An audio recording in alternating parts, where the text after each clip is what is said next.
आपका दिल दहल जाएगा जब सुनेंगे कि एक दोस्त ने ही दोस्त की कर दी हत्या। जी हां, हम बात कर रहे हैं अमेठी जनपद के जामो थाना क्षेत्र में हुए हत्याकांड की, जहां संजीव मिश्रा की हत्या कर दी गई थी। हम आज उस पूरी घटना के बारे में आपको बताएंगे। कैसे सोमवार को गया शादी में एक लड़का अचानक गायब हो गया। मंगलवार को खून से लथपथ उसकी लाश मिलती है उसी के खेत में। इस पूरी घटना के बारे में हम बातचीत करेंगे और आपको बताएंगे इस पूरी घटना का राज। आखिर क्यों हुई संजीव कुमार मिश्र की हत्या। संजीव कुमार मिश्र, जिनकी उम्र महज 24 वर्ष थी। आइए हम इसके बारे में चर्चा करते हैं। संजीव कुमार मिश्र के पिता रजनीश मिश्र केनरा बैंक जामो ब्रांच में कैशियर का काम करते हैं। दरअसल ये पूरी घटना सोमवार की है। सोमवार को अनुज सिंह के यहां शादी समारोह होता है, जिसमें शामिल होने के लिए संजीव मिश्र जोरावर मठिया निवासी शाम को घर से निकलते हैं और शादी समारोह में शामिल होने के लिए जाते हैं, और तभी अचानक गायब हो जाते हैं। घर के सभी लोग परेशान होते हैं। उनकी मां, उनके पिता, सभी लोग परेशान होते हैं, खोजबीन करते हैं। सुबह तक खोजबीन की जाती है। तभी सुबह संजीव की लाश उन्हीं के खेत में मिलती है, जिसकी पुलिस छानबीन करती है, जांच पड़ताल करती है, और इसका खुलासा होता है बुधवार को। अनूप सिंह इस पूरी घटना का खुलासा करते हैं। खुलासे में 2 अभियुक्तों को गिरफ्तार किया जाता है। इस हत्या के पीछे का जो मुख्य कारण होता है वह होता है प्रेम प्रसंग। आइए हम उसकी चर्चा करते हैं। आदित्य मिश्र और संजीव मिश्र 2 दोस्त होते हैं, 2 मित्र होते हैं। दोनों मित्र मिलकर जामो में डिवाइन किड्स प्लस नामक एक विद्यालय चलाते हैं। दोनों संचालन करते हैं उस विद्यालय का। दोनों अच्छे मित्र हुआ करते हैं। अभी कुछ दिन पहले आदित्य मिश्र की बहन भी उस स्कूल में पढ़ने आई थी, उसका भी नाम लिखा गया था। और आदित्य मिश्र ने जानकारी देते हुए बताया पुलिस को कि संजीव मिश्र उसकी बहन से बात करने लगा। कई बार मना भी किया गया, लेकिन संजीव मिश्र नहीं माना, जिससे आदित्य की पूरे क्षेत्र में बदनामी हो रही थी। क्योंकि अब बात करता था संजीव लगातार फोन से, जिससे इरिटेट होकर आदित्य ने कई बार इसको मना भी किया, लेकिन ये नहीं माना। अब चूंकि शादी का माहौल था, अनुज सिंह के यहां विवाह का कार्यक्रम था। आदित्य और संजीव दोनों ने मिलकर पहले तो दिन भर खूब शराब पी। शराब पीने के बाद शाम को अनुज सिंह के यहां जो शादी समारोह था उसमें शामिल होने पहुंच गए। अब चूंकि पूरा माहौल बना था, पूरा माहौल सज चुका था, और संजीव ने भी पी रखी थी और आदित्य ने भी पी रखी थी। तभी आदित्य ने अपनी सारी बातें अपने एक दोस्त से शेयर की। उसका दोस्त होता है विशाल सिंह।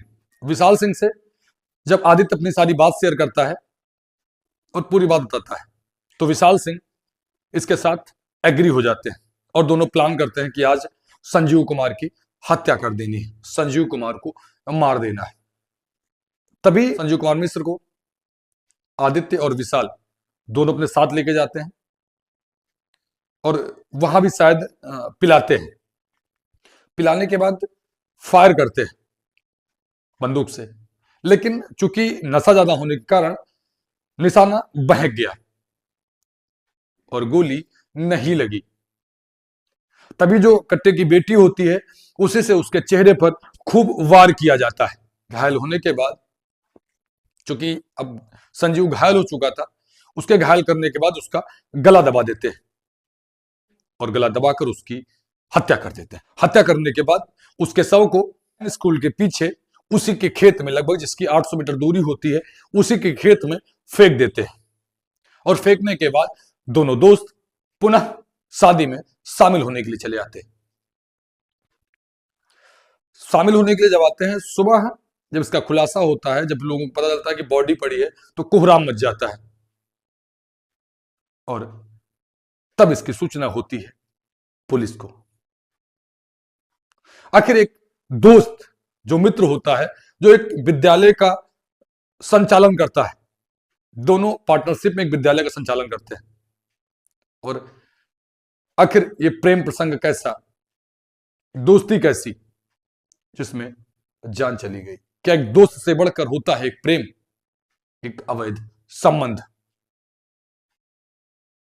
काश आदित्य की बात संजीव मान जाते और फोन से बात करना बंद कर देते, तो शायद आज संजीव जिंदा होते, शायद संजीव की जान न गई होती। लेकिन इस सारे अपराध के पीछे जो आदित्य और विशाल सिंह थे, दोनों को पुलिस ने पकड़ लिया और दोनों ही पुलिस की हिरासत में हैं। अब दोनों ही जाएंगे जेल और दोनों को होगी सजा, क्योंकि इन्होंने एक अपराध किया है, इन्होंने एक हत्या की है। कहां तक सही है ऐसी घटना को अंजाम देना, कहां तक सही है? आखिर इन सभी अपराधों की सजा होती है सलाखें, और इन सब का कानून है और इसकी सजा मिलती है। फिलहाल इस पूरी घटना को आप कैसे देखते हैं, कमेंट में जरूर बताइएगा। ये पूरी घटना थी अमेठी जनपद के जामो थाना क्षेत्र की। जय। एक खेत में एक युवक की बॉडी मिली थी। जब घटना स्थल का निरीक्षण किया गया तो उसके लक्षणों से पता चला कि इसको जो है हत्या की गई है। घटना स्थल का सभी वरिष्ठ अधिकारियों द्वारा निरीक्षण किया गया, बॉडी को पीएम के लिए भेजा गया और सुसंगत धाराओं में अभियोग पंजीकृत किया गया। घटना के अनावरण के लिए टीमें लगाई गई और काफ़ी जब तह तक जाया गया तो ये समझ में आया कि जो मृतक है उसके जिन दो अभियुक्तों को गिरफ्तार किया गया है वो उसके दोस्त ही हैं। ये सभी मिलकर के साथ में ही रहते थे और मृतक जो है, जो इसमें हमारा अभियुक्त है आदित्य मिश्रा, उसकी बहन से फ़ोन पे बात करता था, जो उसको पसंद नहीं था। उसने इस बारे में उनको कई बार रोका भी था और इसी रीजन की वजह से उसने जो है इन दोनों ने पहले साथ में ड्रिंक किया और जब वो नशे की हालत में आ गए तो अभियुक्त के बताए अनुसार उसने उनके ऊपर तमंचे से फायर किया, जो कि मिस हो गया।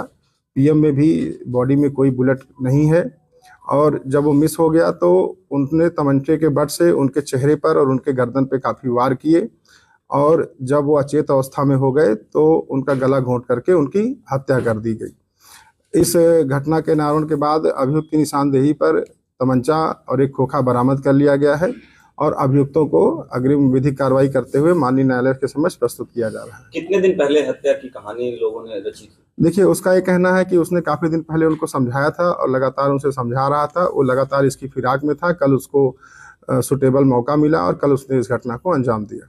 24 घंटे के अंदर आपकी पुलिस ने खुलासा किया है, बड़ा खुलासा किया है। इस तरीके से किसी भी टीम को पुरस्कृत किया गया है? देखिए, जो भी इसमें टीम घटना के अनावरण में शामिल थी उन सभी को समुचित पुरस्कार से पुरस्कृत किया जाएगा। Thank you.